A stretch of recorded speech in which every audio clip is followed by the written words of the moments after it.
talk to you a little bit about what we do here at Confira, because Zafi and I, when we were discussing what we would be talking to you today, we decided to divide things a little bit. So I'm going to be responsible for talking about things going on at universities, and Zafi is going to be responsible for talking about things going on in schools regarding to what we call emergencial, right? So I decided to put the name in Portuguese, although the lecture is in English, because in Brazil, that's how we call it. It's not EAD, right? Because our course, for example, Letras Inglês, is the class face-to-face classes, right? So it's not that out of the blue we became a group of teachers who teach online. No, it's just for a short period of time, we hope, right?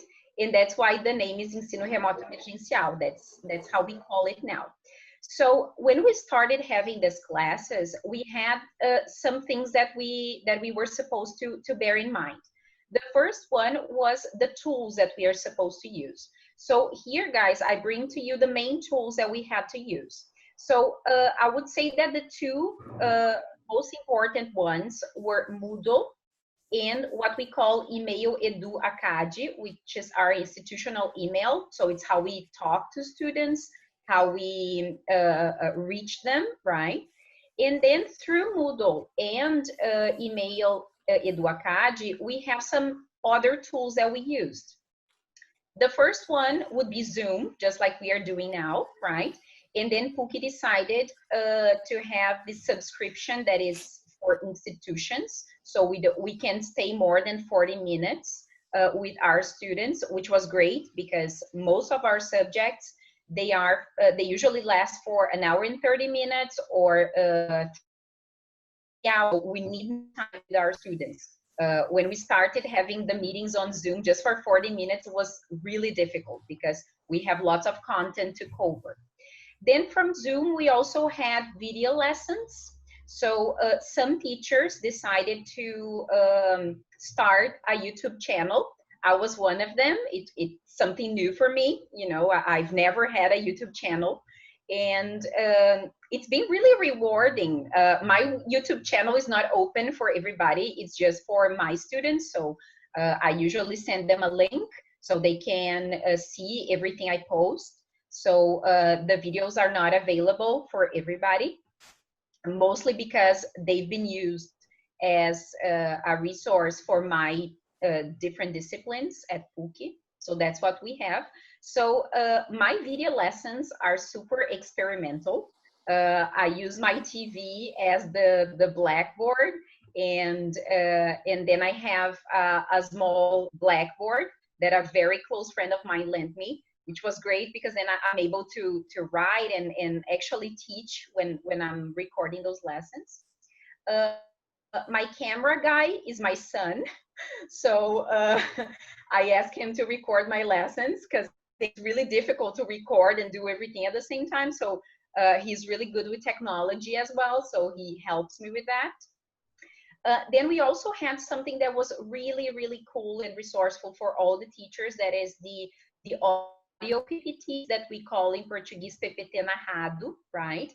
And I could see that students really liked the audio PPTs because they have time to actually stop, organize their thoughts. They can stop the PPT and they can take notes. So I think they can use that in a different pace that is completely different from the pace that we have when we are having Zoom classes, right? So I think this is a very nice and also social media groups, because some of the teachers, instead of having groups on WhatsApp with students, they decided for social media groups. So to have a group on Facebook or using another tool, but Facebook is usually the one that we use for this kind of thing, for this kind of interaction. And it works, it really works, because sometimes the students don't actually see their emails, and then you want to, for example, you want to tell them something super fast that it is, and I think social media groups worked really, really well in this sense, right? Why not WhatsApp group? Why not all the teachers decided for WhatsApp groups? Well, because it's complicated for teachers because they have to give their personal number, right? So this is something that I think we all as teachers should pay attention to. Uh, because sometimes, for example, you are interacting with your students in class, but then they might send you a message, uh, I don't know, very late, or they want some special attention because, you know, with WhatsApp is super. So I think that for me, it wouldn't work so well. So I decided to have social media groups or email, and it worked, okay? Moving forward, what I could perceive with those classes that we had this semester, that we have to pay attention to two words. One of them is balance, and the other one is flexibility. Why balance and flexibility? Well, balance because we have to think about all the kind of tools, ed tech tools that we can use. So we won't just use one. So for example, oh, in my classes, I'm going to use just audio PPTs, or I'm just going to have Zoom classes, or just video lessons. So I think you need this balance, because when we are in class, we have to manage lots of different activities. Right? And the same thing should happen when we are teaching online. So instead of giving students just like those face-to-face class on Zoom, I think it's nice to give them other opportunities of learning, such as the PPTs or videos from other teachers. I'm going to give you one example here.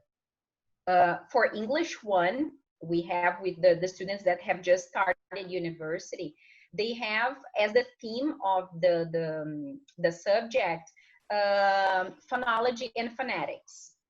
So instead of talking, you know, a lot about phonology and phonetics, just using my own experience, I showed them some videos from Karina Fragoso, that was a former student at PUC.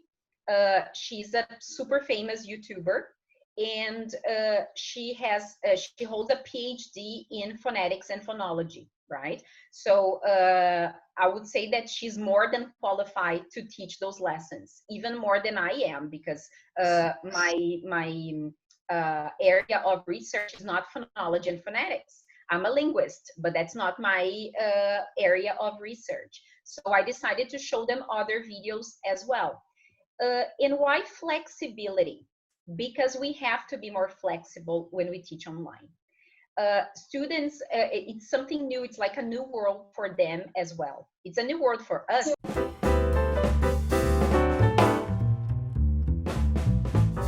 There was a very nice thing that has just happened, because this is something that we have to bear in mind when we are teaching online. Okay, that's why I'm talking about balance and flexibility. Because when I'm with my students, I ask them to close their mics as well. But there are moments that I really need them to participate. So I want them to open their mics and talk. And sometimes they won't, because they are so used to not talking during Zoom meetings, that I think that it's getting harder for them to actually talk to me when I want them to, right? So that's why I think flexibility is a key word for online classes. Sorry, I'm going to go back because now I saw that little icon there, and then I remembered something. Some teachers, they had a hard time organizing themselves with the classes online. So at first, they decided to send students just audios, right? So because this is something we have on Moodle, so the teachers can send lots of different audio files, and students understand what's going on in class. So I would say that this was a very basic tool, but it helped a lot, mostly at the beginning when teachers were getting used to the whole technological world, okay? Then I go to this point that Zafi and we were discussing, and he agreed with me, because sometimes we think that schools and universities are completely different worlds, but sometimes they are not. And Zafi mentioned that he had the same problem with his students at school. So lack of instructions, this is so dangerous. And I could really see that from the beginning of the semester that we started having online lessons. which was in March, if I'm not mistaken, up to now, and how students have improved in this sense, because I became a better, let's say, a better teacher in terms of giving instructions online, right? So here, guys, I bring two examples of instructions, and I would say that those two examples really, really helped me, right? The first one that it says, estimados alunos, como é de conhecimento de todos, and so on and so forth, was the first contact I had with my students on Moodle. And then I sent them this text here so they would understand that this moment was, well, completely different from everything that we've lived so far, and that it was hard, that I understood the whole thing. But I think you can see the highlighted words in yellow. Total responsabilidade do aluno acessar estas ferramentas diariamente, cumprindo dias e horários de disciplina que estão matriculados.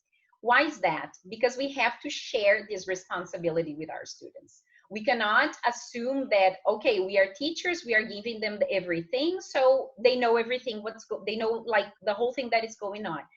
That's not true. They need to really understand that, because we have to have this agreement with our students.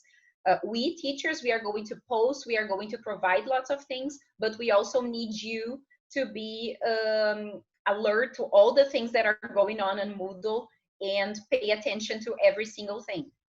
Another thing that I mentioned here that is also highlighted is, porém, se não entregarem as tarefas no prazo solicitado pelos professores, terão as tarefas zeradas. This is really tough, but I had to write that. Why? Otherwise, I would have lots of students handing in things super late, and I would have a big problem, because we also, as teachers, we also have our deadlines with the institution. So we have to finish what we call webiatas. So we have to post students' grades there. So I really need them to be aware of that, and I think it really helped. And the second thing, the second example is one example that I gave students when we had tests, okay? So when I was organizing my instructions, I thought, okay, I have to be extremely thorough, because if I'm not, they might understand something different. And then I might get lots of emails asking for more directions. So then I decided to really explain things. So as you can see here, dear all, follow the instructions below.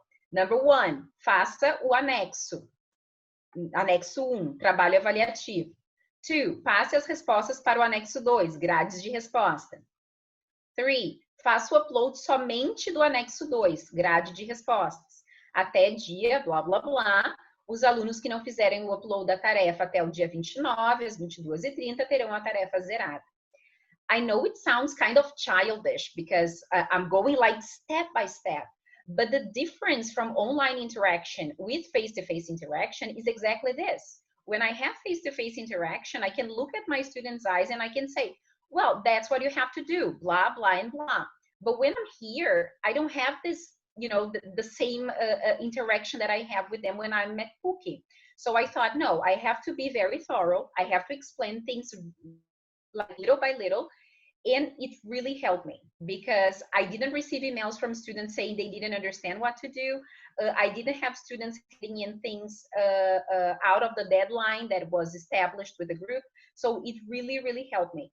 But it was not something that I learned fast. You know, it took me a while. That's why I'm talking about this here, because this is something that we learn, and we learn like every single day, because we make mistakes, then we have to go back, and things go back and forth all the time, right? So that's why I decided to share this with you, because this was something I learned this semester.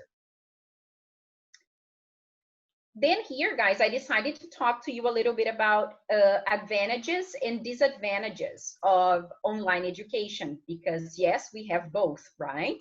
So I'll bring here 4 advantages that I think are really good things regarding to online education, but I'll also later on bring some, let's say, drawbacks, some disadvantages, right? So the first one is that it's flexible, right? I think this is the flexibility that we have. It's really, really nice. because it enables teachers and students to set their learning pace. So, for example, let's say that today I have 2 classes at PUC, but I also have to work and I have lots of other things to do because I know that students work while they are studying at PUC. So they can maybe see my class, they can watch my video when they have time, or if they want to watch my video at 3 a.m., that's okay, because they have this possibility, this flexibility, because of online education. It offers a wide selection of programs because we have like infinite skills and things to learn online. So I think it helps a lot. And I don't know if you saw that, guys, I believe you did, but there is a growing number of universities offering online versions of courses of various disciplines. So I think it's a really nice moment for people who want to learn extra things, even things that sometimes are not related to their area of expertise. For example, when I was a teenager, I learned how to play the guitar, but then I stopped. And now I decided that I wanted to, go back and learn again. And then I'm getting lots of different ideas on online courses. So it's something that maybe before I was not able to do, because now there are lots of free online courses to play the guitar. So this is just one idea of all the things that we actually have. The third thing, guys, of advantages would be that it's accessible, right? It enables you to study or teach from anywhere in the world. This means there's no commute. So, for example, you can teach people from people that are living in São Paulo, Rio, or the Northeast, and you don't have to actually go there to teach them. And this is something that I had the opportunity to see when I was teaching this course at PUC that is called UOL Online PUC. That is a course that is in partnership with UOL and PUC, and we have students from all over Brazil. So this is something that I can really see happening now. And last but not least, it allows for a customized learning experience, because we have lots of different videos, we have ebooks, we have photos, we have lots of different things that sometimes we cannot really use in class with students. And those things, they offer a more dynamic and, why not, tailor-made education for our students, depending on the group and the number of students you have per group. Now, let's go for the disadvantages, because we do have some disadvantages as well. The first one that I decided to point out here was that it requires strong self-motivation and time management skills. I would say that self-motivation is the word here, because, well, students have to be really motivated to spend hours and hours watching our lessons. They have to organize their, that's why we talk about management skills, because they have to organize their personal life and also the life they have at PUC, that is all online now. So this is really complicated, because I've heard, for example, my students saying, professor, it's so difficult because sometimes I have to take care of my kid, I have to wash the dishes, I have to cook a meal to my family while I'm having classes. Because once you are in your house, there are other things going on that you have to cope with. So this is something to bear in mind. This is definitely a disadvantage. For teachers, cheating prevention during online assessments, this is really complicated, because we are not there with students while they are taking the test. For example, when I'm at PUC with my students, they usually have an hour and 30 minutes to finish a test, maybe a little bit more, give or take. But once they have tests online, they usually have, for example, 48 hours to hand in, sometimes a week. So this is something that we cannot actually control. And for some teachers, and I'm one of them, some teachers are really control freak. This is a complicated, issue. So I'm trying to, work with that and see that there's nothing I can do.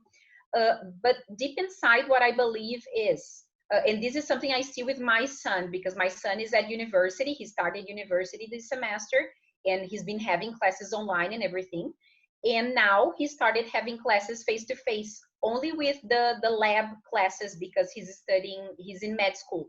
So he was telling me, I think it was yesterday or 2 days ago, when he had face-to-face classes with his professors, that they were checking a cadaver, because they have anatomy classes, and they were supposed to talk about the different parts of the human body and some other things, and they were supposed to memorize that. And then he said, well, I could see that because I was having classes at home, maybe I was not 100%, like I was not doing my best. And now I see that I have to do more, because I have to go there and I have to see every single part of the cadaver, and I have to know things. So I think this kind of perception needs to be part of students, let's say, life when they are studying, because they might not see the importance right now, but once they have another subject that requires the things they've learned from a previous one, they will think, oh, I should have studied a little bit more, I should have dedicated more time to this or that.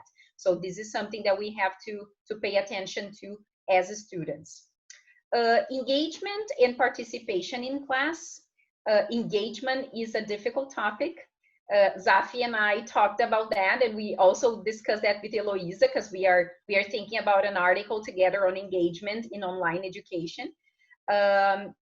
What am I saying here with engagement? I put here a little meme for you here: skipping school in 2019 and skipping school in 2020. Exactly because of that, because it's difficult to get students to feel this engagement in class, because sometimes they don't have their cameras on, they don't have the speakers on, so we cannot really listen to them, and we cannot see them to see if they are really engaged and if they understood what we explained. So this is something that, in my opinion, is a disadvantage. Here, guys, I put this word podcast learning. I don't even know if that is possible, if somebody has mentioned that before, but I decided to use this expression here, and I'm going to explain what do I mean by podcast learning. Something that we notice, like all the group of language teachers at PUC, is that students, they enter a Zoom meeting, they close everything, microphone, camera, and they actually listen to us as if it was a podcast. It's not like a lesson, it's like a podcast. Sometimes they are doing the dishes and they are listening to us. So that's what I'm calling podcast learning. And I think that this is an advantage and disadvantage. It's an advantage because, well, you can do other things while you are listening, and you can be there paying attention. I'm not saying they are not paying attention, but I think the disadvantage is that teachers, like, I feel like the need to look at my students, see if they understood. So it's hard for me. I really wanted like all of them to be there so I could see their faces and see that everything is working the way I planned. And last but not least, Zoom and brain fatigue. Okay, as you all know, I work with I would say with the brain part, of language, with dyslexia and things like that. So I really like studying the brain, and I think it has everything to do with language and with education and so on and so forth. So I decided to read a little bit more about that, and there are some people working on this research to talk a little bit more about what Zoom does with our brain, right? I've heard some teachers saying that they get exhausted when they finish their Zoom classes with their students. And I think that maybe this is due to the effort that we have to make while we are here presenting. Because, for example, right now I'm presenting, I'm looking at my PPT, but I'm looking at every single one of you here to see your facial expression, your body movements, and it takes a lot from our brain to do all that. So that's why we get so tired. And that's why I'm not 100% in favor of classes on Zoom 100% of the time, right? Because I think students get very, very tired, and I think that teachers get drained. So I think this is something for us to discuss. I think it's just some little food for thought here for all of you, okay? Now I go for the theme of this lecture, that is the future of online education. So I'm going to give here my perspective. I'll try to be fast because I know that I'm a little pressed for time. And I believe that this would happen because I talk a lot. So, well, in my opinion, the future of online education is the hybrid learning, okay? And what is that? Is when you put together online teaching and classroom, okay? And I'm going to explain a little bit more to make myself clear. So we have here two different ideas, right? Things that are less online and things that are more online, okay? Thinking about an online learning spectrum, right? So we have face-to-face classes, that is what we used to have at PUC. So class sessions take place 100% in traditional classrooms, right? Technology may or may not be used to enhance learning. Then we have web-enhanced or blended, nowadays we call it blended learning. So class sections take place in a traditional classroom, but technology is used to facilitate activities, to deliver content, to assess the students' performance. So we have those strategies that are less online, although with blended learning, we use a lot of technology, right? But then we have the hybrid way, that is the one I believe we are going to be using in a very near future, which is online and face-to-face instructions are integrated with substantial amount of seat time. So we have to stay here in front of the computer as we are now. In the traditional classroom, substituted with internet-based activities. So, for example, PUC decided that 2020/2, we are going to start with classes online, you know, because of the COVID-19. But we don't know what the future holds. So maybe in September, maybe in October, we might go back to classes, not 100%. So maybe, for example, we have something that we call estágio supervisionado, that in English is practicum. We have classes that might happen face-to-face in October, in November, we don't know. So maybe we are going to have this hybrid way of teaching, a little bit online and a little bit face-to-face. And I believe that this is a very nice idea for the future, exactly because of that, because some disciplines, they would be perfect to be taught online. For example, reading and text production. This is the kind of subject that you can have online. Here on Zoom, then they can sit and write. So there are some subjects that I think are perfect for that, okay? And of course, in terms of more online, we have really online classes that nearly all instructions, all interaction, all activities and everything takes place online, okay? So that's what I believe is going to happen in a very near future. In terms of things that are good for face-to-face interaction and learning and online, I brought here just some ideas. So for example, face-to-face is good for establishing social presence and support.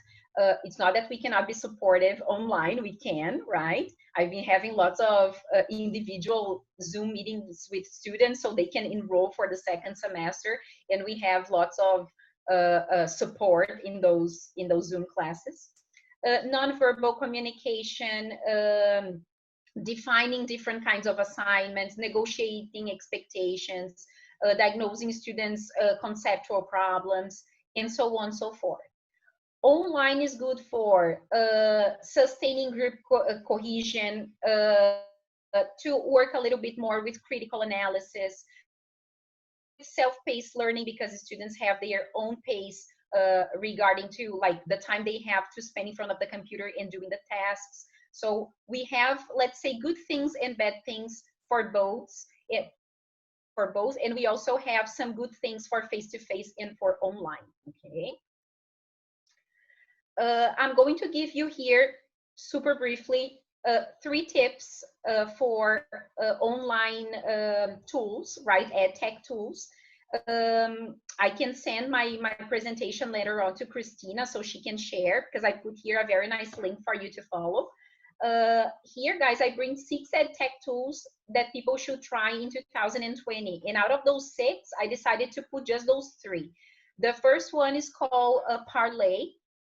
It's a really nice one to work at university and in schools. because with this one, you get lots of different topics to discuss with your students. They are ready for you. You don't have to do anything. And then you choose one, you check everything that is going on, and then students can record little videos so they can share their opinions with the group. So they can record before. They don't have to actually talk in front of the whole group in case they don't feel comfortable with that. Then we have mostly for teenagers, but young adults, I think they also like that, and adults as well.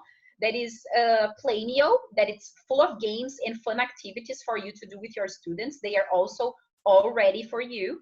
In Texting Story, that is really nice because you build a story with lots of different people. It's similar to Google Docs, but it's even more interactive. And students can use their phones, which I believe it's a very good thing in case the group that you are teaching doesn't have internet access. Okay, so I think this is a definitely good tool for you to try. The second tip, guys, that I have for you, for the ones that are interested in taking part in conferences and things related to online teaching, we have something that is called EdTech Conference. It happens every year. And last year, I had the opportunity to go to one of them. This one was in São Paulo. If I'm not mistaken, it was in February. And then this is a picture of Professor Eloisa and I. It was amazing. It was like an excellent experience. There are lots of people working with education, with EdTech. And this year, it was also in February. I was not able to go because our return to PUC, and so all the activities were exactly on the same date. But I think that all of you should once, at least, you know, in your life, go to one of those conferences because they are really good, and you leave with lots of different ideas. It's really, really nice. So that's my second tip for everybody. It's from Startse, okay? And I finished my presentation today with this quote. I don't know if you remember this movie, the Dead Poets Society. It's a movie that I really like. And then I bring here just some food for thought for all of you. That is, technology will never replace great teachers, but in the hands of great teachers, it's transformational. So that's what I believe. I don't think that we are going to be replaced. You know, I really don't think so. But I think that if we have the opportunity to use nice tech tools with our students, we can definitely make a difference. Okay? So thank you very much. These are just some of my social medias if you want to get in touch with me. And thank you very much. Bye-bye.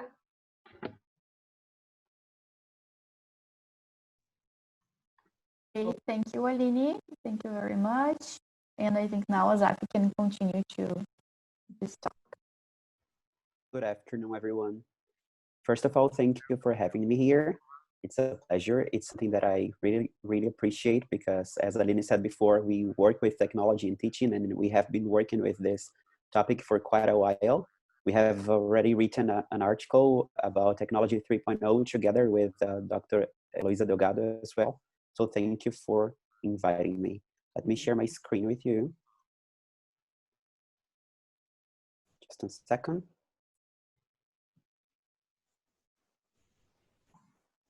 Are you able to see my screen? Yes. Okay, so Aline talked about the perspective of a professor who teaches adults, right? And I'm going to talk about the perspective of a teacher who teaches kids. Currently, I teach 4th, 5th, and 6th grade at Colégio Israelita, which is a very technological school. And then I want to share with you some information, some insights about the future of online education. But I want to start with this quote here, that the future of online education does not start in a year, in 10 years, or in 50 years. It actually starts right now. It has started actually, right? Because even though we are living in a pandemic situation and right now you're actually using technological tools more often, using technology in school is not something new. And in 2020, it's not something optional as well. First of all, I'd like to talk about the teacher role, what to do and what to expect as a teacher, mainly as a teacher of younger learners. And I brought some topics here to discuss a little bit. We all know that teachers, we always have to be resourceful and adaptable, right? It's not something for us. We always have to adapt. We always have to find resources, and we always have to try to do different methodologies and so on. And in terms of online teaching, we do have to be adaptable because we are used to having some kinds of methodologies, some kinds of activities and so on. And we have to find ways of adapting these methodologies, these activities for the online classes, right? And we also have to be up to date in terms of technology because every single day, more and more technological tools come up. And it's not optional anymore. We do have to be familiar with them, not only to use these technological tools with our students, but also to understand what the kids and what the teenagers are accessing. Not only as teachers, but as parents. I don't have kids, but I think it's important for the parents to know what the kids are using. So we do have to be familiar with these tools, these new tools, because we also have an important social role with the students that we teach, right? And in terms of online teaching, I think the teachers, they must be detail oriented, because when you prepare a class, when you prepare an online class, you have to think about every single possibility. So for instance, if I decide to use Quizlet today in a class, what if when I want to use Quizlet tomorrow, it doesn't work? What do I do?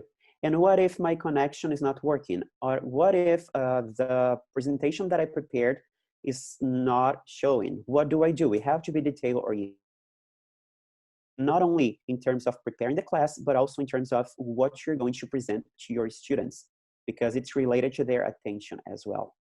And it's not something new as well. We do have to understand the profile of our students, but this profile of the students, it changes when they are behind a computer. I do have one student, for instance, on sixth grade, that she used to be very shy in class. She would never speak, but now she doesn't shut up. Actually, it's the other way around. Stop talking. She's always talking all the time, which is good because now she's practicing. But there are other students who used to be very talkative and now they don't interact as much. So the profile of the student changes if they are face-to-face or online. And we also have to know that in schools nowadays, technology is always there. There's no way we can escape. We do have to use technology, not only because it's a requirement, but also because it's part of the students' lives. And also because I believe we are walking, as Aline said, we are walking towards a hybrid education. We are actually working with blended learning. Some schools are already apply this kind of methodology, but we are walking towards hybrid education. And now I want to talk a little bit about the students' profile, the students of this and the future generation, because they are very different from us when we were students. First of all, they are very independent. They already use different kinds of medias to learn. So if they want to learn how to play the guitar, for example, they go to YouTube and then they can find lessons on playing the guitar. If they want to know a topic, they know how to go to Google, to go to Khan Academy, or to look for Google Scholar, for instance, and then look for the topics that they want to learn. They are very independent. And they do know that they have multiple kinds of intelligences.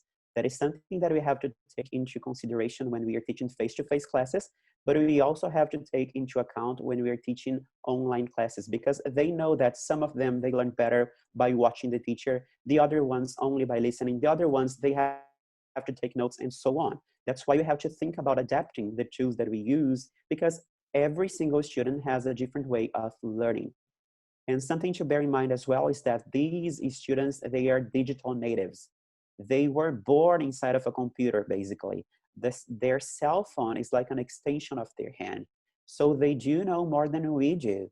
That's why you have to be up to date. That's why you have to try to follow the trends. We have to study. We have to go to find information about the technological tools that are at our disposal. And then, as I said, when even if it's online or face-to-face, we have to know our students to adapt our methodologies and materials. And now about the future of education, what to expect. And these are my beliefs. They are not scientifically proven. They are just the things that I have been observing as a teacher.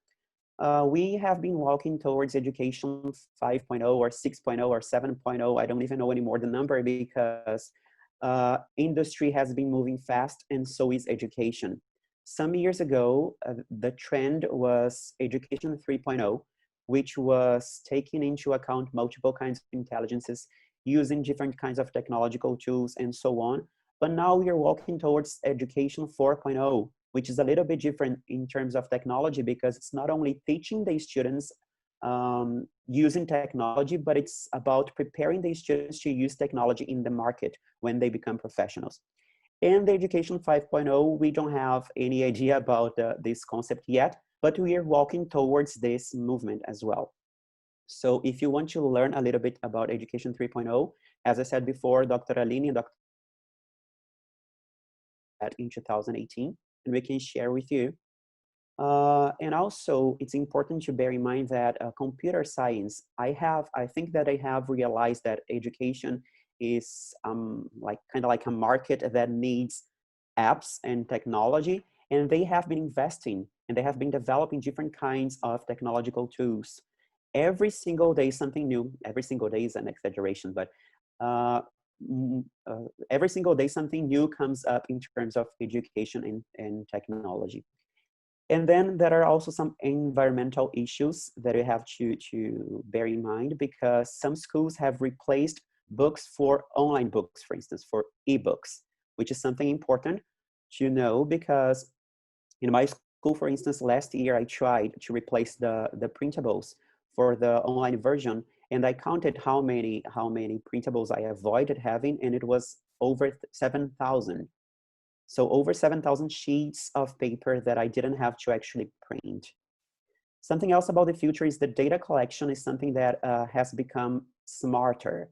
So nowadays we can actually track where the mouse of my student was when he was answering the test. I can check how many times the student blinked when he was recording a video. There are several tools that allow us to track our students' progress. And also, I also believe, I agree with Aline, I believe that teachers will never be 100% replaced by machines. And I don't say that only as a teacher. Prior to studying letras, I studied information systems and I studied artificial intelligence. And I have never believed that a teacher will be 100% replaced by machines. But we are going to have to learn how to work with these machines, because they're going to complement our job. And the key word for the future of of education is that it's going to be technological. There's no doubt about that. And now I brought some topics about the use of technology, some food for thought, just for us to think. First of all, there are three kinds of technological purposes, or three kinds of technological tools. Some of them, they replace something that exists.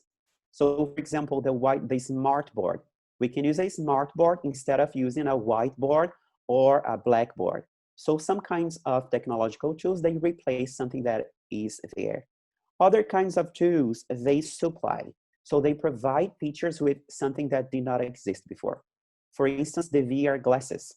We as language teachers, we know that culture is something important to teach when we're teaching a language, right? And we wish we could travel with our students and go to London, go to New York, go to these countries.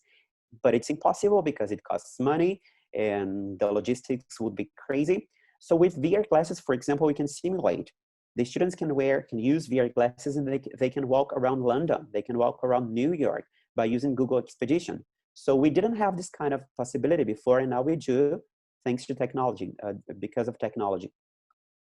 And some other technological tools, they complement the tools and the practices that we are used to using, right? And something important to repeat, in 2020, using technology is no longer optional, because it's part of the students' lives, and also because it's a market requirement. We have to prepare our students for this technological future.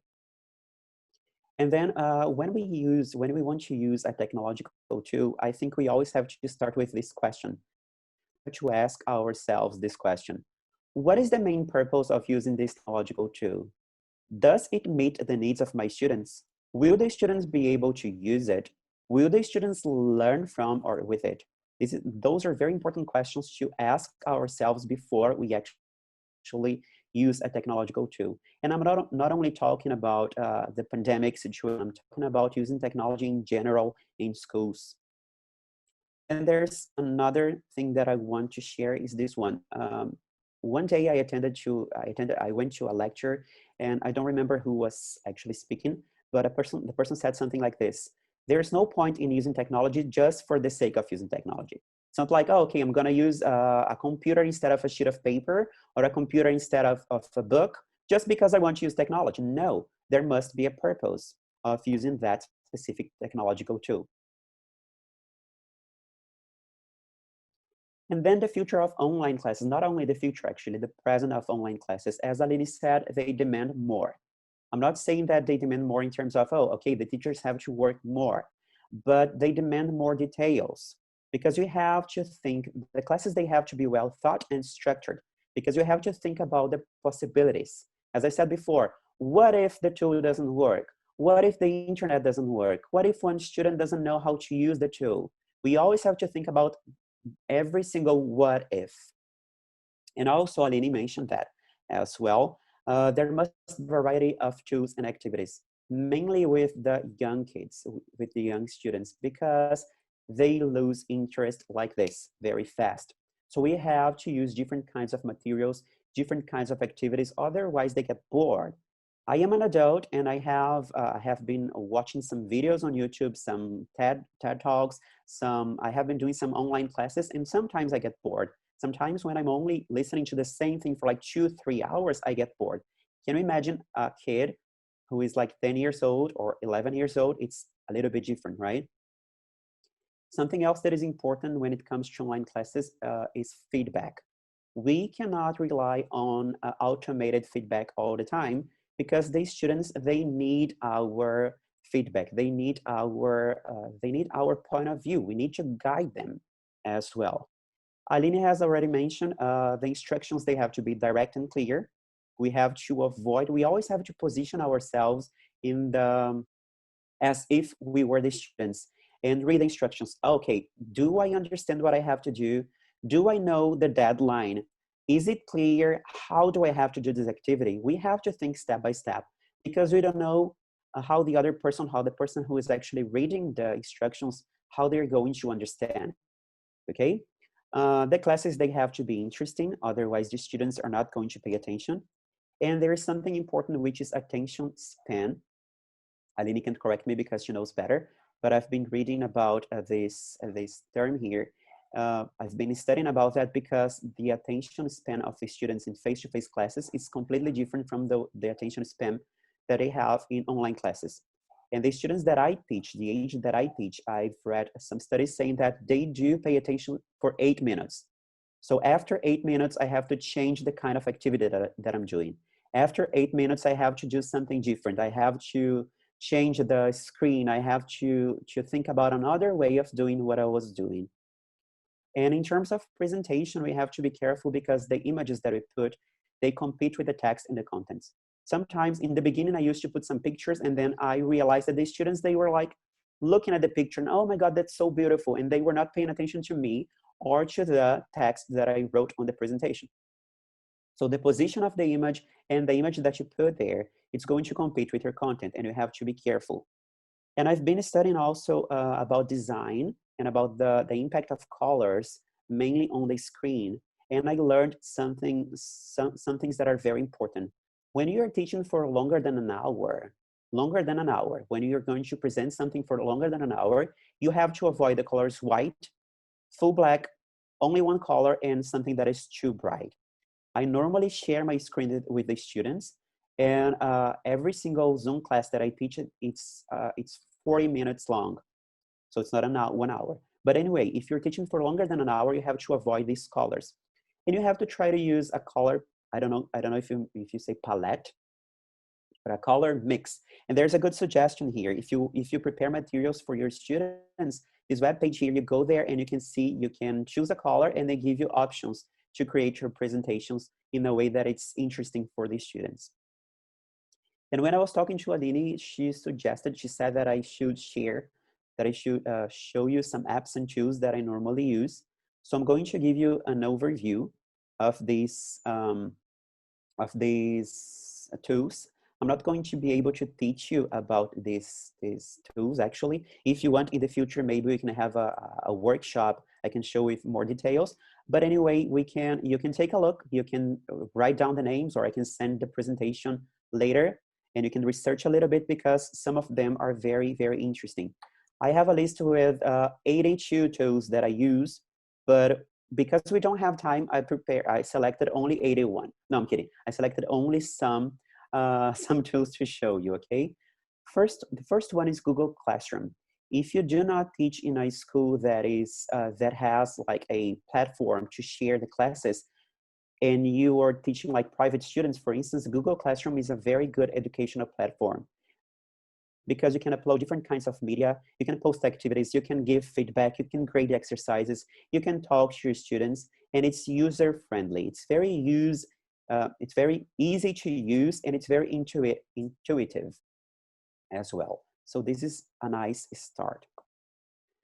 The second group of tools are the docs presentation sheets, which work similar to the offline tools that we have. So see, teaching online is unpredictable because my cat just jumped and almost dropped my computer here. We have to be prepared for that as well. And what is interesting about these tools is the fact that you can work with your students at the same time. For instance, if I prepare a class that is going to use sheets, I can see what my students are doing in real time, and I can edit with them. And I can also give them instant review and feedback. So it's better than the offline tools because you can see what the students are doing. Well, we already know, as language teachers, we know Kahoot, we know Quizlet, we know quizzes, but I decided to present them in case you don't, because they are very interesting and you can use them not only during your online classes on Zoom, but you can assign them as homework. For the ones who don't know, Kahoot is an online game, which is like a quiz.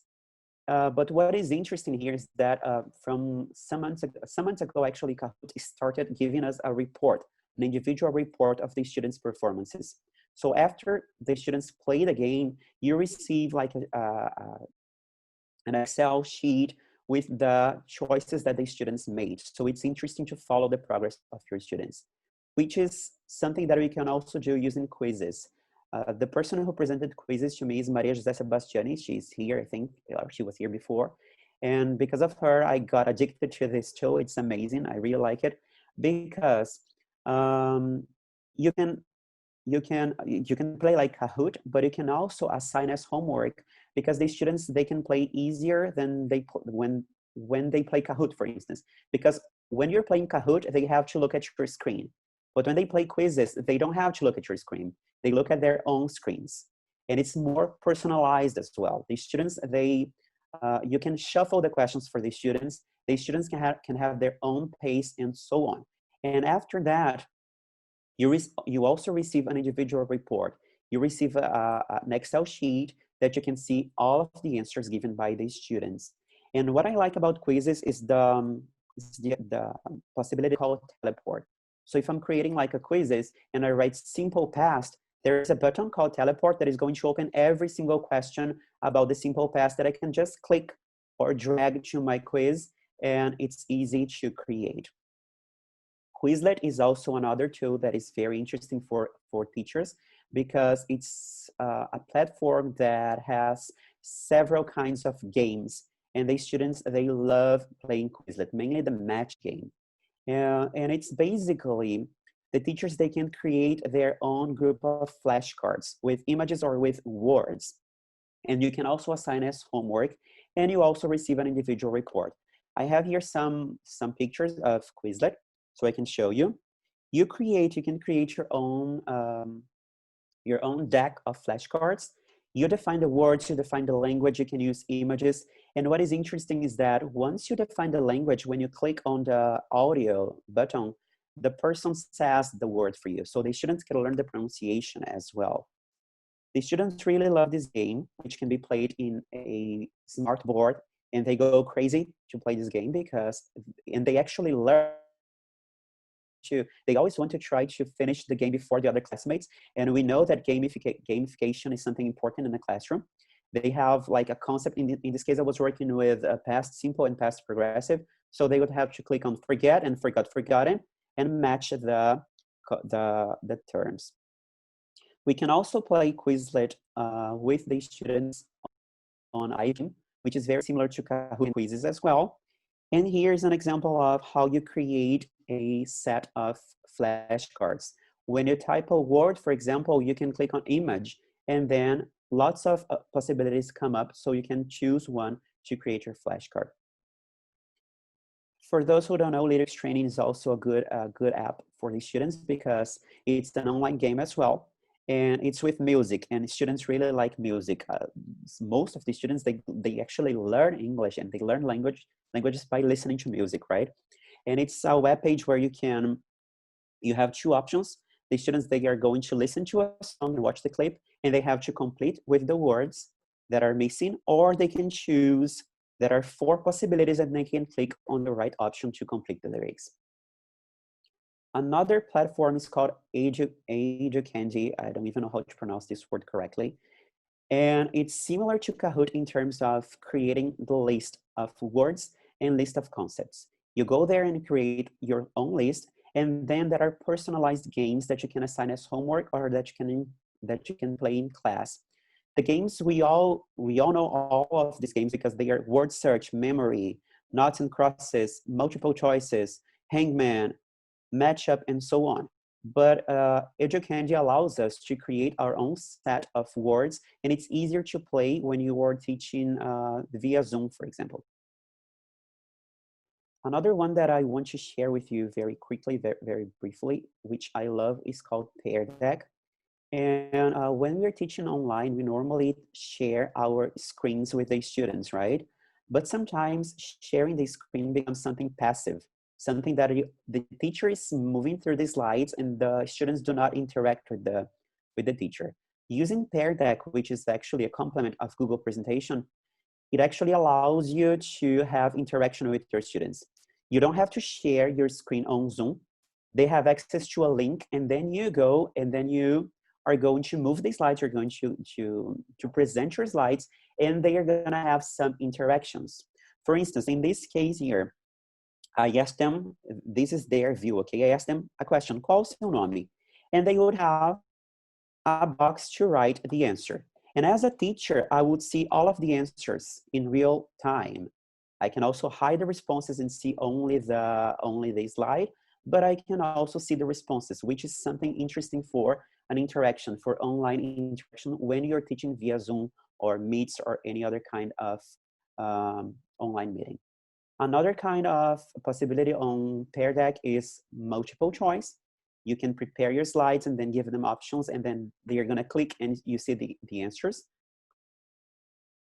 You can also have the risk cool, because for this one, the student can drag this small flag here. So for example, onde você mora? The students will drag this map, this flag to the part of the map, and then we would see the answers in real time. And this one here is about, is with numbers. I asked them qual sua idade. Of course, this is just an example. And the teacher would have this view.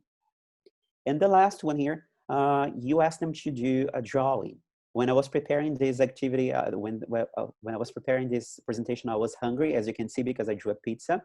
But then you can see that the students are gonna draw on their screen, and you can see their answers, which is very cool because the presentation doesn't become something that is only passive. The students can interact. They can see your screen and interact with you.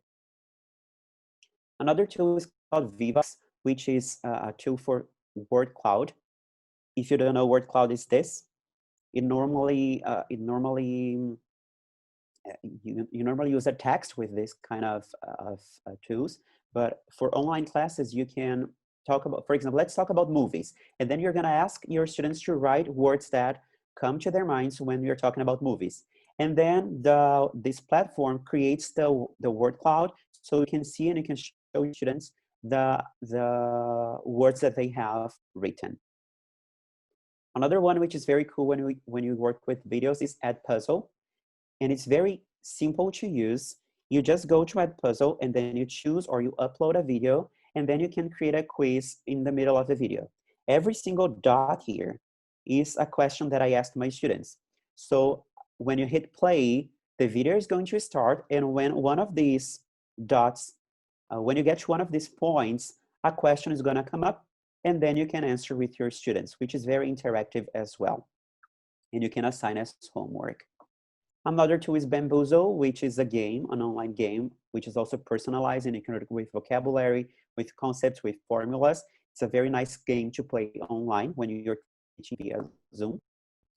And the boards that you can work with several students at the same time, like Flipgrid, Padlet, and Jamboard. These are collaborative boards, like this one, for instance, that you give your link to the students, and they're going to add images, they're going to add text, they're going to add videos, and you can see in real time what the students are posting there. So it's like a wall that the students are going to create with you, with the teacher. And that's it. Those are the tools that I shared, that I decided to share with you. As I told you, we can talk about these tools more if you want in the future. And I can also share this presentation with Professor Cristina, and she can share with you. And thank you very much for having me.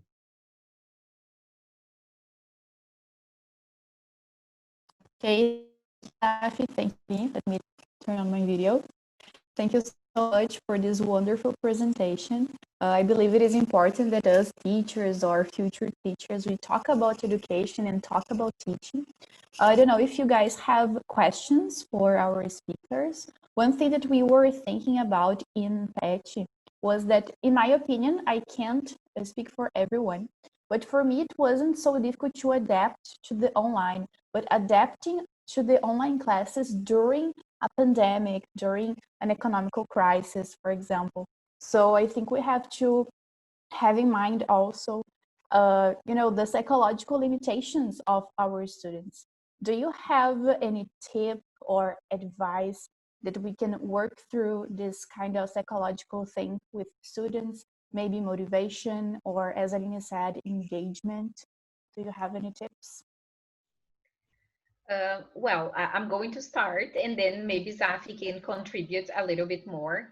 Zafi and I discussed a little bit about this, the psychological part, because this is something that worries us as well. Because I think that for you, maybe Camila, it's going to be, you have like both sides, right? Because you are a teacher and you've been teaching online, and you are also a student, right? So you have the two worlds, let's say. And maybe you have a different way of reacting to those different words, because when you are a teacher, there's not much you can do. For example, I watch TV, I see horrible things going on. I see, for example, that the virus is spreading a lot here in Rio Grande do Sul, mostly in Porto Alegre, and I get very worried. And of course, it affects me, right? And maybe it even affects my productivity as a teacher. But at the same time, I cannot stop, right? Because I have all the demands from, my job, and then I have to cope with all of them because, I mean, we are teachers, we have to go on, right? We talk a lot about healthcare professionals because they do a great job with all the things going on in the world, right? But we don't talk much about the teachers, right? And I think that we are doing a great job because we have things going on. What I mean, it's very hard, as you mentioned before. So what I try to do with my students, and you are one of my students, right? I try to talk to them, and I try to calm them and explain that we cannot control everything. That is a difficult moment for everybody.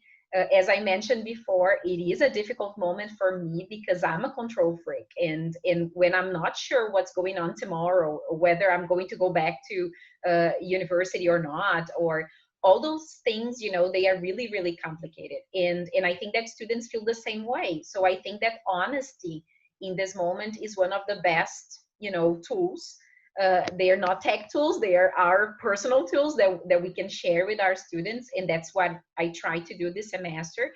and to explain to them that we understand, because we are also going through all those problems as well. So I think that to sympathize and to show that you understand, I think this is a good thing. Because of course, when we are face to face, we can, you know, hug a student, we can say, okay, everything's gonna be all right. But now we can't. So we have to talk like this, you know, through Zoom. So I think that the more reassuring we are and sympathetic towards all the things that are going on, I think is the best we can do for now. But I think there are lots of studies going on in this area, you know, in the psychological area, to see how students are going to be affected with all this COVID situation. In Brazil, unfortunately, I think that we are not going to have a lot of investment in terms of mental health. But I've heard that in UK, the government has invested, I don't know, billions, I guess, on this side. So students are going to be, students and teachers are going to be able to talk to psychologists, to, you know, go through some therapy, so they can overcome all the things that happen during this period. I agree with Aline, and we have to bear in mind that even though we are working with, we're using machines to work, we're not talking to machines, right? We're talking to humans, we're talking to people. And we have to pay attention to this human aspect of the teaching process, right? It's important to show the students that you care about them. It's important to hear the students, to listen to the students actually. It's important to understand that they are anxious. Sometimes in some of my classes, I ask them, guys, how are you? Let's open up our hearts and let's talk a little bit. It can be in Portuguese, it doesn't matter actually, but I want to know, are you okay? And what about the classes? What about the things that you have to do? Do you have time to do that? Do you have time to play video games or to interact with your family? Do you have too many things to do? You have to remember that you're dealing with people, right? You have to remember that they get tired, and not only kids, adults as well. We get tired, we are anxious, we don't know what the future holds. So we do have to bear that in mind. And I think it's also important to try to do different things to get their student attentions, because if the classes are boring and they are always the same thing over and over again, they're not going to be motivated. So I always try to have like a surprise element in my classes. And once I work with kids, one day I dressed up like Harry Potter. The other day as Luigi from Mario and Luigi. The other day I was dressed as Dipper from Gravity Falls. I've always tried to do different things, using a different background, using a different tool, coming up with a hat, wearing a wig. I don't know, do something to get the students' attention and so they can expect your class with anticipation. Like, oh my God, I have a class right now, but it's going to be interesting because I don't know what he's going to do. I don't know what I'm going to do. It's not going to be like I'm going to sit there and I'm going to just listen to the teacher. I think we have to bear that in mind because it helps them a lot.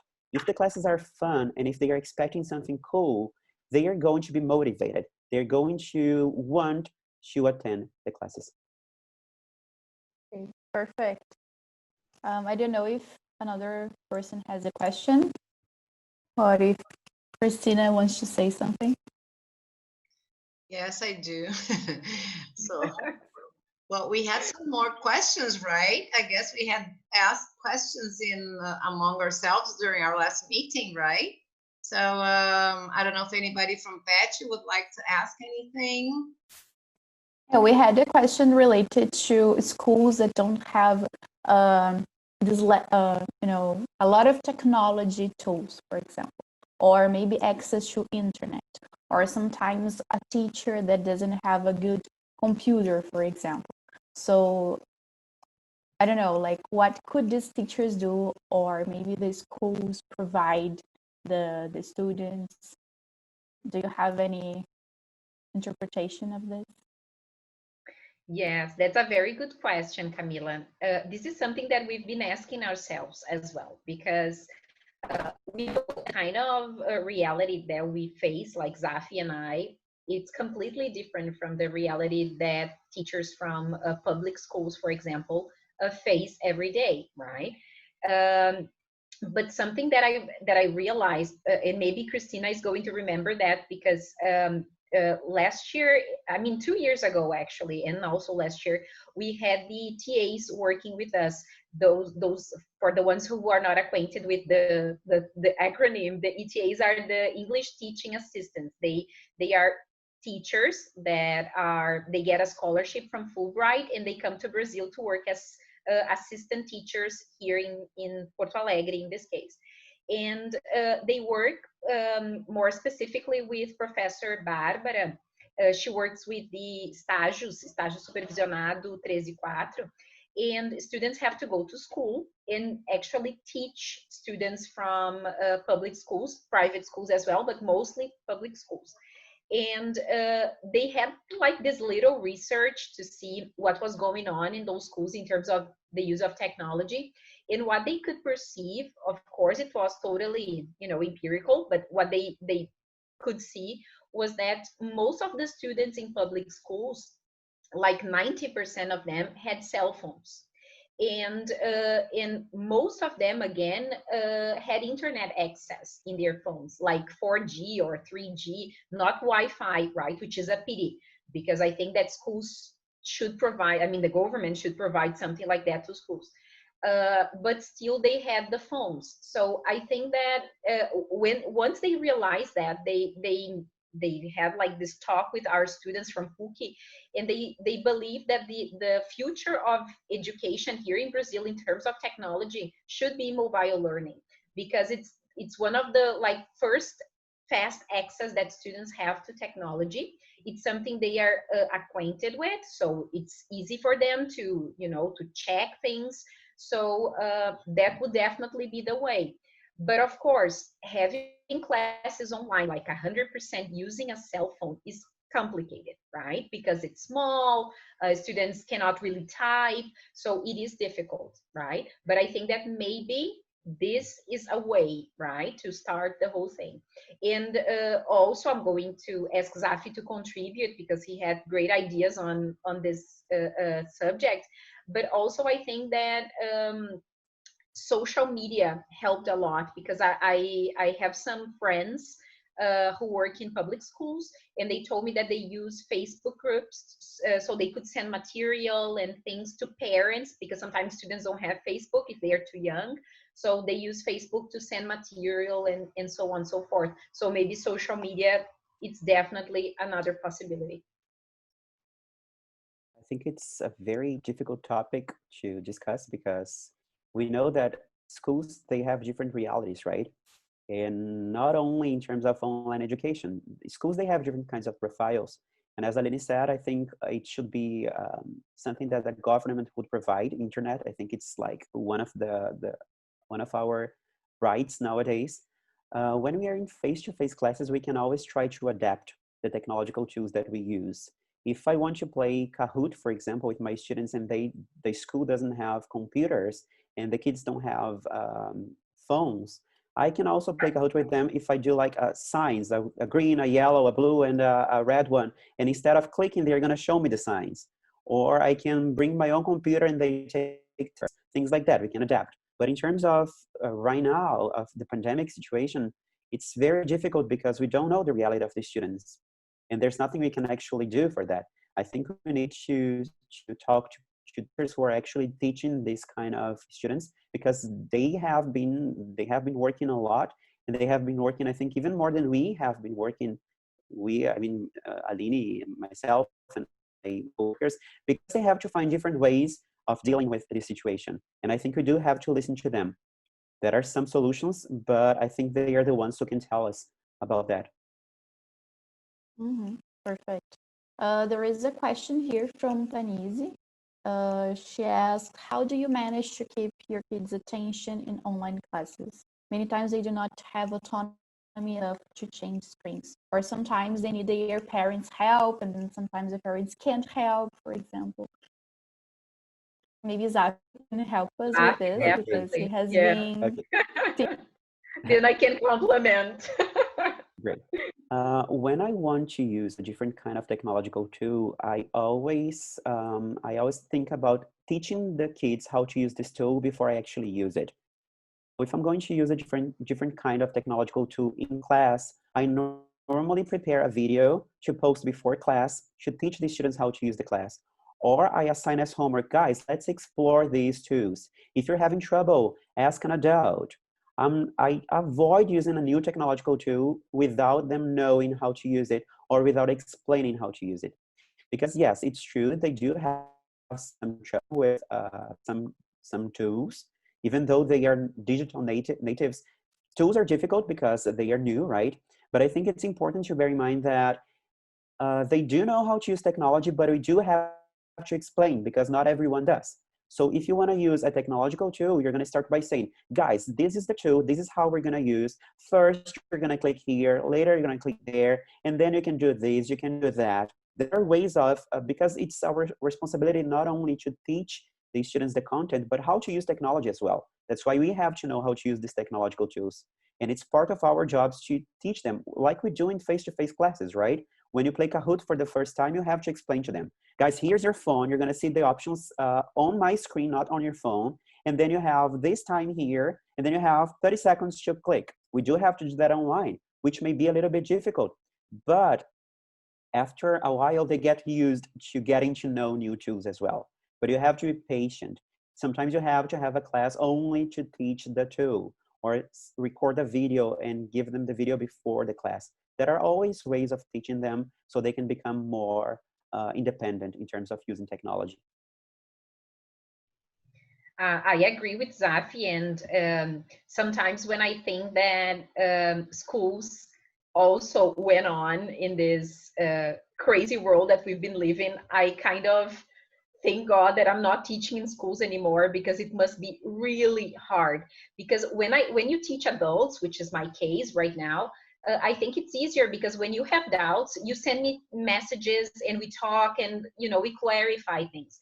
But when you are a kid, you cannot reach your teacher that easily, right? Or sometimes you don't really know what to ask.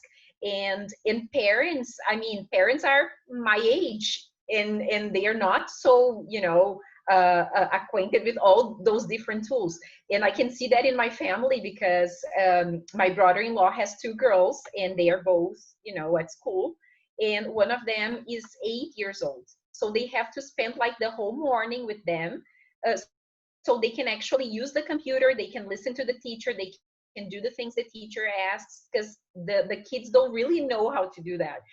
Or sometimes the teacher asks in the middle of the class, oh, pick an object that is, I don't know, blue. And then she rushes and tries to find the things and can't find. So she calls my sister-in-law, Mom, I can find this or that. So it must be really difficult. I think that the teachers from schools, I mean, it's one level up from what we've been dealing with in terms of students at university, because I think it's much harder in this sense, no doubt.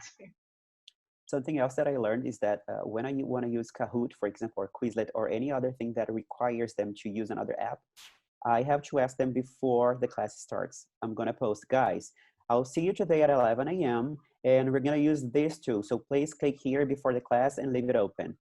And it was funny because in the beginning of the pandemic, the parents, they were there with kids because they wanted to help the kids.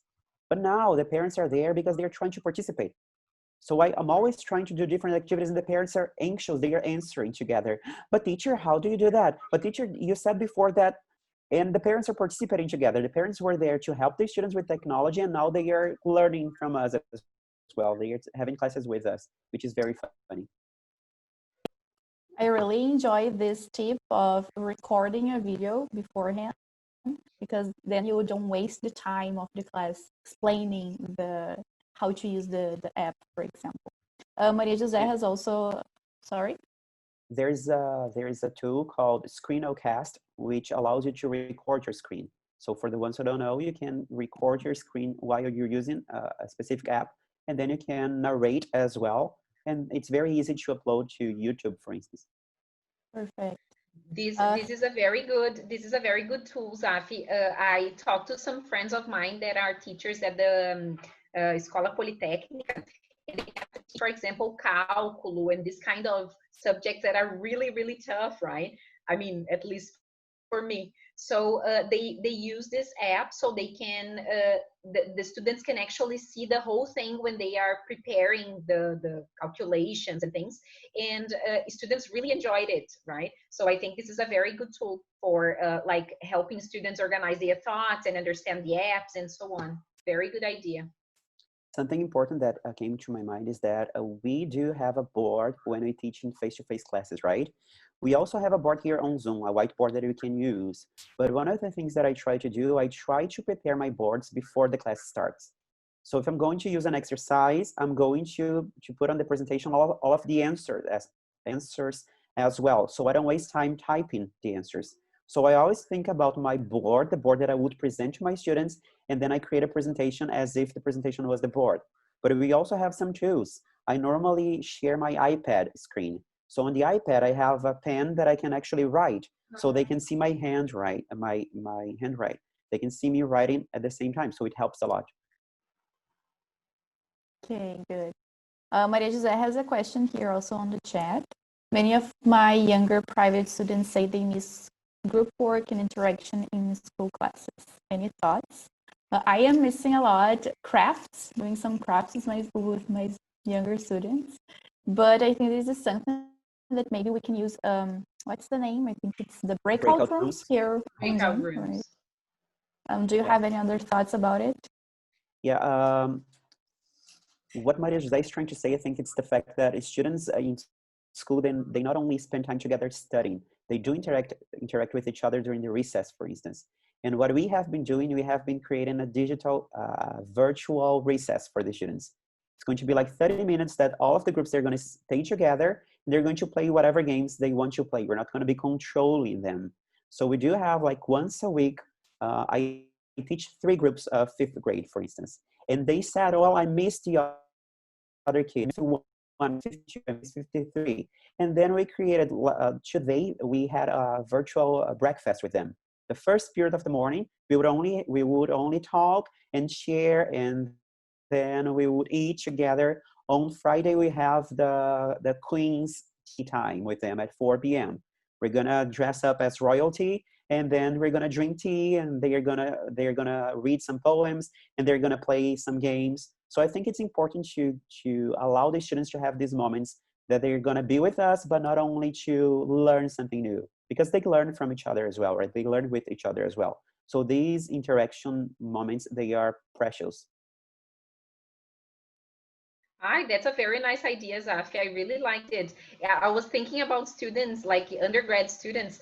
Maybe we could have something like, I don't know, a coffee together. Let's have some coffee together, and share, and talk a little bit about our lives. Because I think that we also need, I think that sometimes we think that they're, adults, they don't need it, but we also need to get things off our chest. So maybe that's a very nice idea, because at PUC they also have a short break, like I think it's like 15 minutes. So maybe we could have those 15 minutes for them to talk a little bit and interact. I really like the idea. Thanks.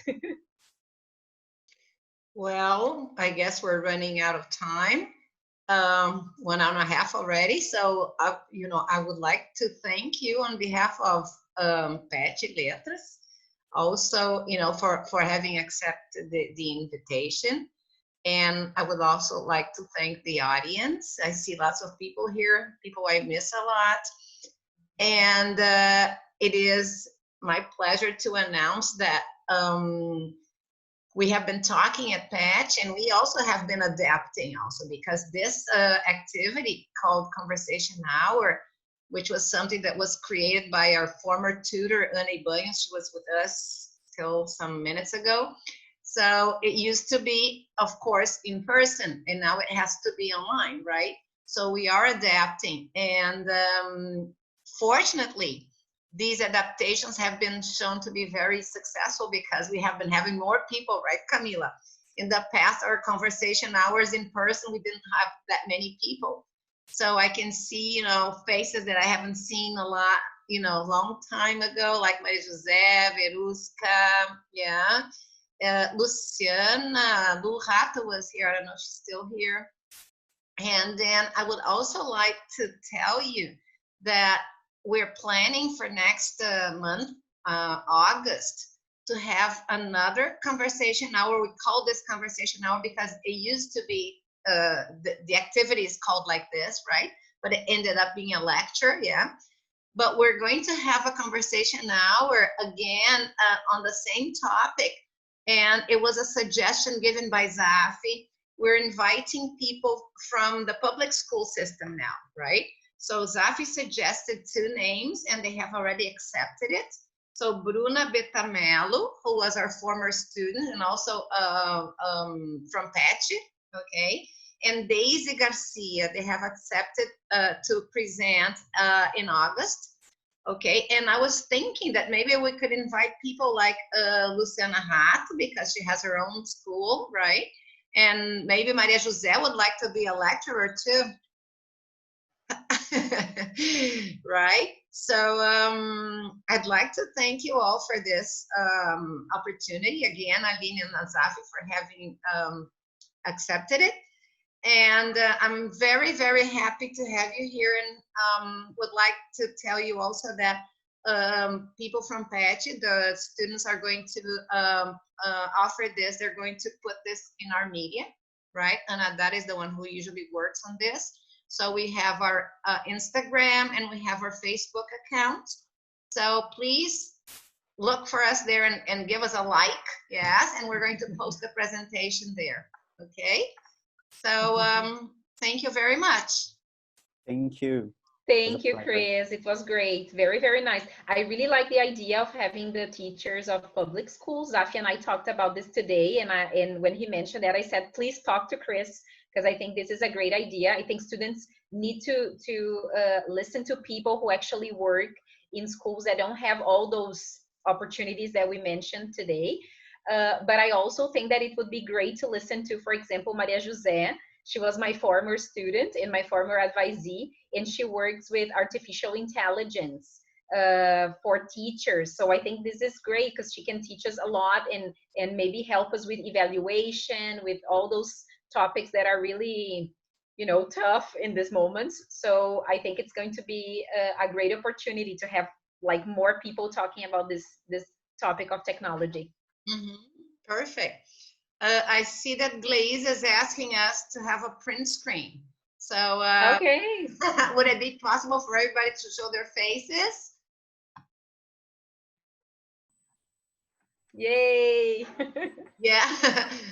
So let's see, Gabi, João, Cássia, where are you? Marcel, Marina, Rafael. Nice to meet virtually, at least, right? Yes. Okay, so Julia, where are you? Georgia, can you show your faces if you have? Hi, Marina, Larissa.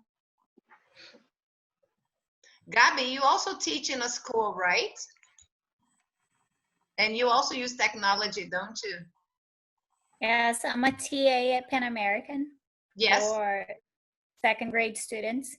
Mm-hmm. So you could be our next lecturer too, right? Sure. Okay. So, I've been using a platform called Seesaw. I don't know if you've heard of it. no. We love it. Mm-hmm. Okay. It's spread all throughout primary because we love it so much. Mm-hmm. Great. Great platform. Mm-hmm. Veruska can also give us some suggestions with Lexis, right? So we have lots of people, speakers for the future of it. So nice. I'm going to give I'm going to take a print screen. So smile. Cheers. Thank you, guys. Thank you. Bye-bye, Chris. Bye-bye, guys. Thank you. Bye.